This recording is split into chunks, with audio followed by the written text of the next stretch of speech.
Sejumlah media pemberitaan hari ini mendatangi kantor Dinas Pemberdayaan Masyarakat dan Desa Kota Waringin Barat untuk meminta keterangan mengenai kasus Kepala Desa Amin Jaya tentang pemalsuan surat tanda tamat belajar yang didaftarkan untuk persyaratan menjadi Kepala Desa. Selamat siang para pemirsa Kalimantan TV. Sekarang kami para insan media telah mendatangi kantor PMD untuk meminta keterangan tentang kasus ijazah palsu yang dituduhkan kepada SW terkait kasus ijazah palsu di Desa Amin Jaya. Jadi kami pengen minta keterangan kepada Dinas Pemberdayaan Masyarakat Desa yang saat ini kasusnya sudah 2 kali sidang tapi tidak dinonaktifkan sebagai kepala desa.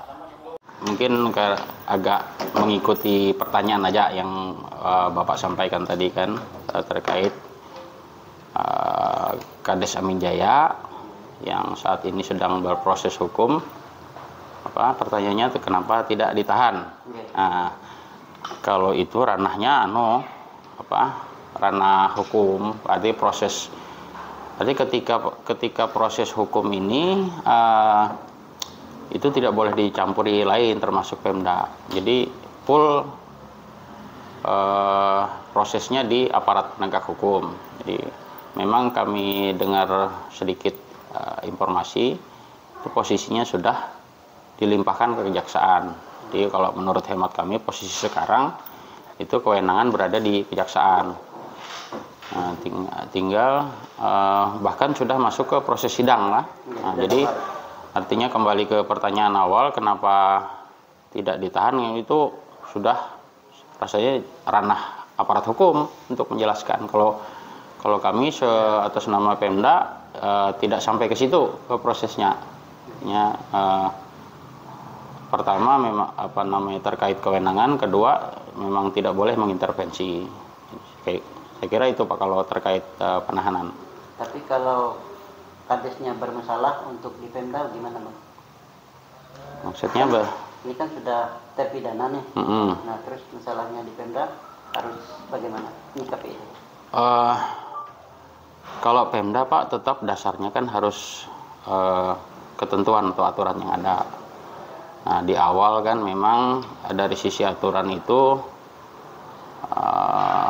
Kades bermasalah itu terkait prosesnya biasanya pemberhentian sementara itu dasarnya harus ancaman pasal pidananya itu harus yang di atas 5 tahun. Jadi ketika dugaan pelanggaran pidana itu dengan pasal yang ancaman pidananya di atas 5 tahun itu diproses pemberhentian sementara. Tapi kalau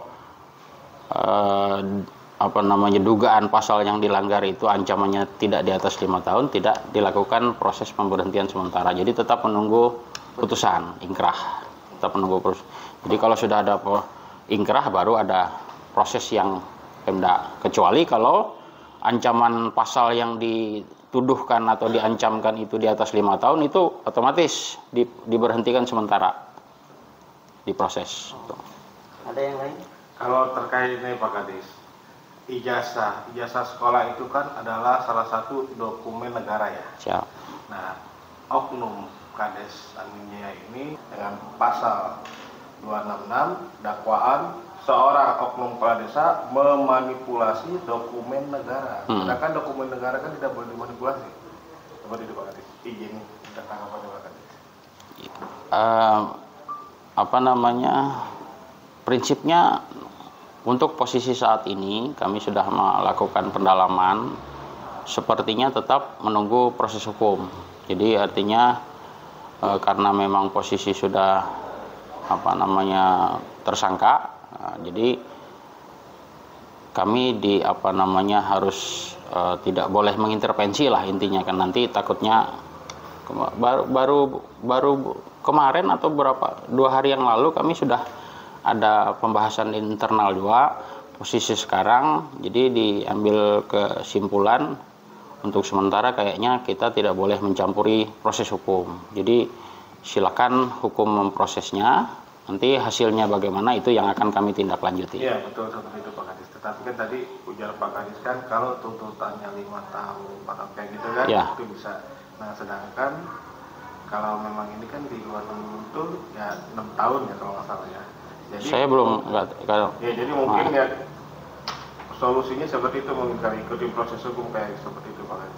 ya sementara kami artinya kami mempertanyakan dengan polisi atau kejaksaan pun agak sungkan Pak, karena udah posisi di mereka ini kayaknya kami kayak gimana gitu kan. Jadi nanti Pak Sekda dan Pak PJ kemarin ya kita kalau terkait masalah hukum jangan ikut campur dulu gitu modelnya.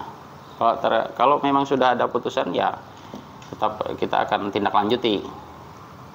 Sebagaimana diketahui, berita tentang pemalsuan ijazah yang diduga dilakukan oleh Kepala Desa Amin Jaya berinisial SW ini telah menjadi trending topik dan perbincangan di masyarakat. Apalagi kepala desa itu sudah berstatus tersangka namun tetap menjalani kegiatan kepala desa seperti sedia kala. Bahkan sampai saat ini masih berstatus tahanan kota. Hal inilah menjadi pertanyaan bagi masyarakat Kota Waringin Barat. Status tahanan kota dan tidak ada keputusan untuk menonaktifkan Kepala Desa Amin Jaya yang tersandung masalah ini dianggap warga ada perlakuan istimewa terhadap masalah ini. Hal ini menarik bagi para insan media untuk menggali keterangan lebih dalam agar dapat menyuguhkan berita ke masyarakat apa sebenarnya yang terjadi. Sebelum mendatangi kantor PMD Kota Waringin Barat, para awak media terlebih dulu mendatangi Pengadilan Negeri Pangkalan Bun dengan tujuan mengikuti sidang ketiga kali yang diagendakan mendengarkan keterangan saksi-saksi. Namun sidang hari ini pada tanggal 12 November ini ditunda dengan alasan salah satu hakim berduka cita sehingga ditunda sampai Selasa depan.